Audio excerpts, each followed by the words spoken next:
Bien sûr, pas ici.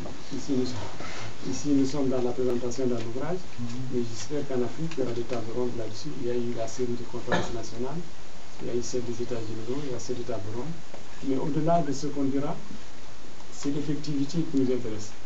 Mais c'est surtout qu'on soit en adéquation par rapport aux lois, aux réglementations et aux règles internationales. Ça, c'est notre département. Mais peut-être dans la salle, il y a des gens qui peuvent répondre à cette question. Moi, je n'ai pas l'autorisation ni l'autorité pour répondre à ta question. Et je ne suis pas là ni pour critiquer le gouvernement, ni pour l'applaudir. Je suis membre de la société civile, j'observe, je constate, je dénonce quand ça ne va pas, et je dis que ça va mieux quand ça va. Mais je peux dire que, je répète souvent, l'image qu'on donne de l'Afrique, et retenir le nombre de pas, c'est 2 pas en avant, 1 pas en arrière. En disant attention, si on fait 2 pas en arrière et 1 pas en avant, on recule, on marche à reculons. Donc voilà, je ne sais pas si tu as compris le non-dit et l'exprimer de ma réponse. Je suis bluffé.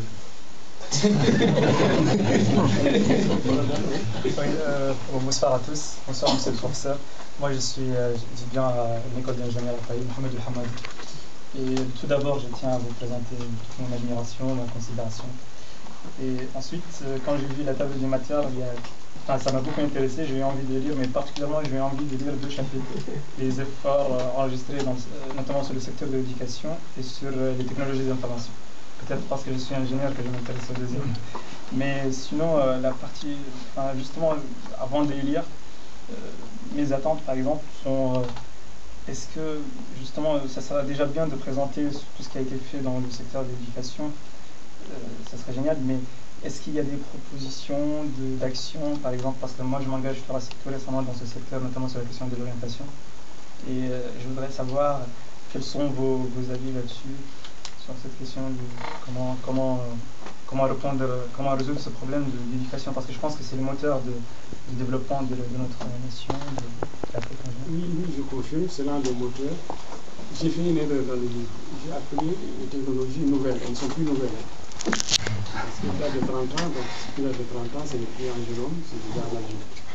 Donc je m'excuse d'avoir appelé cela nouvelle, mais quand j'ai commencé, je pensais qu'elles étaient nouvelles. Je crois que maintenant, elles sont moins nouvelles que les ici. Ça, c'est la première chose. Alors, je ne vais pas vous dire ce qu'il y a dans les livres, sinon peut-être vous n'allez pas l'acheter. Ce que je peux vous dire, et qui est certain, c'est que d'abord, dans l'éducation, j'ai cité de bonnes pratiques, c'est ça qui est important. Et j'ai insisté sur l'éducation non formelle et informelle, parce que les chercheurs en sciences et l'éducation définissent 3 types d'éducation. Les étudiants se rappellent certainement le secours. L'éducation formelle, celle qu'on a dans les établissements privés et publics, avec des curricula, avec des notes, avec des diplômes, etc. L'éducation non formelle, celle qu'on a dans la famille, et elle est très importante en Afrique, parce que des fois c'est la seule éducation qu'on subit, et qui est celle de la famille, de l'éducation traditionnelle, l'éducation familiale, l'éducation communautaire. Et enfin, la 3e forme, c'est l'éducation informelle, celle que l'on acquiert dans la société de façon générale. Et je crois avoir proposé des pistes et dire ce qui met en exergue pour réussir dans l'éducation. Pour les technologies, je suis moins approprié parce que l'éducation, c'est mon domaine. Je suis professeur quand même. Je pense que vous n'en doutez pas que j'étais professeur. Mais pour ce qui concerne les technologies, j'ai essayé de mettre l'accent sur le fait que l'Afrique a gagné beaucoup en adoptant ces technologies et ça a permis à l'Afrique de sortir des pas. Dans les autres pays industrialisés, il y a eu d'abord des messagers par des personnes qui voyageaient par des diligences, n'est-ce pas? Puis après, il y a eu le téléphone fixe, et après, ils en sont arrivés au portable. Nous, on a le passé du chameau, du van ou du bœuf qui transmettait des commissions ou des messages aux technologies de l'information et de la communication. Et c'est un pas énorme, vous ne pouvez pas imaginer. C'est une chance extraordinaire d'avoir cela. Et je dis toujours, je ne m'adresse pas à vous parce que je sais que la plupart d'entre vous possédez déjà l'informatique et au moins en outil. Celui qui ne parle pas anglais, celui qui ne sait pas manier l'informatique, c'est un analphabète. Alors retenez bien cela. Je suis francophone et francophile, et je dis la vérité. Si vous voulez améliorer votre français, apprenez l'anglais. Si vous voulez améliorer vos connaissances, apprenez l'anglais. si vous voulez travailler sur quelque domaine que ce soit, faites de l'informatique.